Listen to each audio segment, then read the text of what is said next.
When cold calling on potential clients, you can either do it in person or over the phone.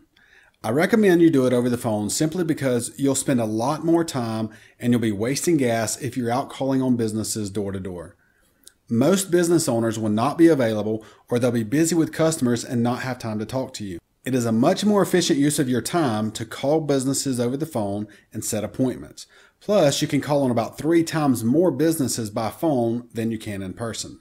Making cold calls doesn't mean you have to be slick or an amazing communicator.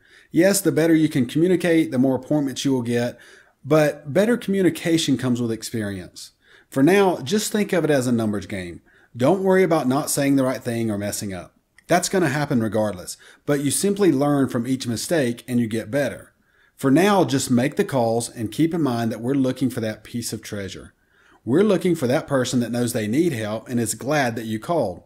It may take several calls before you find them, but they're out there and they're waiting for you to call. So let's take a look at how we use the phone to call on potential clients.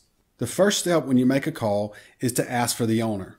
Now, you don't want to use those words. You don't want to say, "Can I speak to the owner?" because that's a sure sign that you're possibly a telemarketer, and everybody hates telemarketers. So just remember, you're not a telemarketer, so we're not going to do the same things that telemarketers do. We're not going to read off of a script. We're going to talk to them as if we're a friend. So the first thing you do is you ask for this person you need to speak with. Let's say his name is Jim.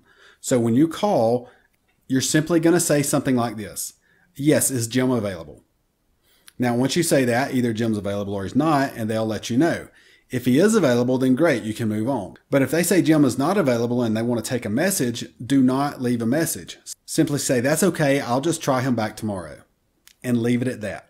Now, what if it's one of those situations where you don't know who the owner is? Well, you're basically going to ask the receptionist for a little help. You're going to say something to this effect: "Yes, my name is Jason Lucas. I was on the internet trying to find your website and I had some questions about it. Who there can help me with that?" And a lot of times when you do that, they'll say, "Oh, you need to speak with Jim, the owner." And either they'll get Jim on the line for you or tell you he's not available.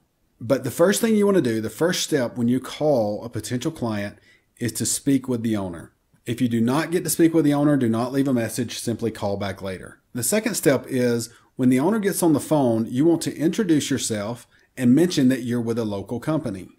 When you mention that you're a local business, that gives you something in common with the owner. And remember, business owners like to deal with businesses that are local, so they're more likely to talk to you knowing that you're a local business. Step 3 is you mention that you've noticed their website may have issues and that you're here to help. So you could say something to the effect of, "I was on your website and I noticed that there were a couple of links that were not working properly, and I didn't know if you were looking for someone to repair that or if you were looking to have your site rebuilt." Or if they didn't have a website at all, you could say, "I was on the internet trying to find your website and I was not having any luck. Do you have a website, or are you looking to have somebody build a website for you?" So you basically want to make them aware of the problem, and you want to ask them if they've considered resolving the problem. You never want to ask them if they are interested in having their site rebuilt. You simply ask them, have they considered having the problem fixed, or have they considered having a website built? They could give you any number of responses, but basically they're either going to tell you no, they're not interested, or no, they have no need to rebuild their site, they're happy with what they have.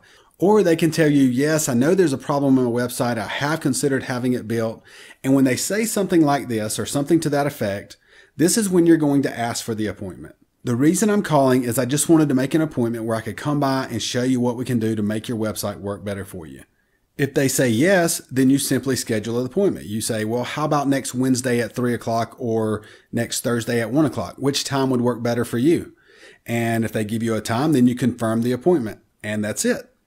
If they say, "Well, this is not a good time, I can't really have you in for an appointment right now," you simply say, "Okay, I completely understand. How about I give you a call back next week and we can see if we can find a better time for you then?" At this point, they're either going to say, "Sure, give me a call next week," or "No, give me a call in a couple of weeks," or something like that. So let's summarize what you're doing when you make the phone call and what your ultimate goal is. When you make the phone call, you want to ask for whoever the decision maker is, which is almost always the owner. You want to introduce yourself and mention that you're a local company. You want to mention that you found an issue with their website or that they don't even have a website, and you want to ask them if they have considered rebuilding it. And then you want to ask for the appointment. Your main goal is to set an appointment. You're not trying to sell anything over the phone. You simply want to get an appointment so that you can sit down face to face and help them with their problem. Now, on occasion, you're going to have someone ask you, well, how much do you charge? Remember, you're not trying to make a sale over the phone, and you don't want to present your pricing right now because you haven't had the opportunity to build up any value. You build up value when you're face to face with the client.